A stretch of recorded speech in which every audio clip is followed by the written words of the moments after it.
Okay, so nandito tayo ngayon sa Agora Public Market ng Pagadian at balita namin may nagbebenta ng chorizo in a different way. Chorizo to the left, chorizo to the right. Nabalitaan namin meron kayong kakaibang way na pagtatali ng chorizo, tama ba? Ano, paano ba nagsimula to? Para mawala yung stress nila. Okay. Yung kapatid ko naglagay ng sound system. Sinabay na lang ang indak nila sa kanilang pagkakali.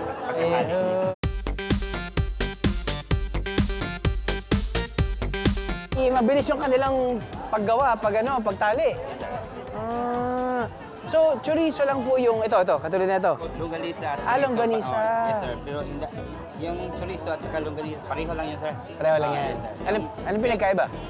Bukod sa akin, spelling. Yung chorizo, Okay. yung ganyan, sir. Yung bilog, yung ano. Ito. Chorizo. Yan yung chorizo. Ito yun, kasi pag sinabi mong chorizo, ito yung mas maalat.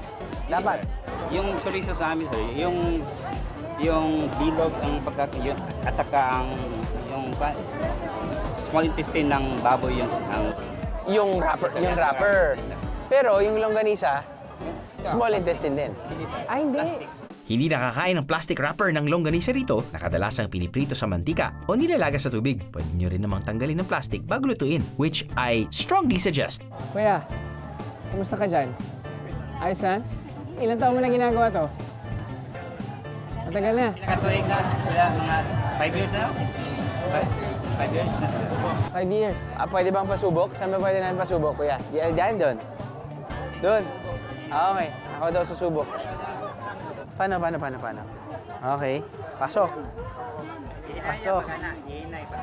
So, hawak. Pasok, ganyan. Yan. Pasok. Kailan? Bagal eh.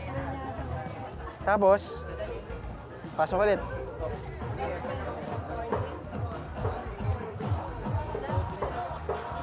Sige, ikaw nga.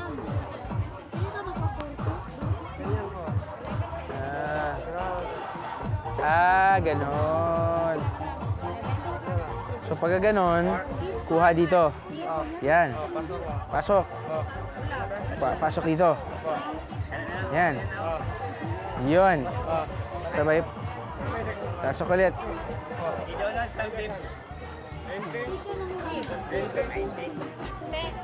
Bakit mas mabilis yung sa inyo? Sige nga, sanayan na lang. Panoodin ko na lang kayo.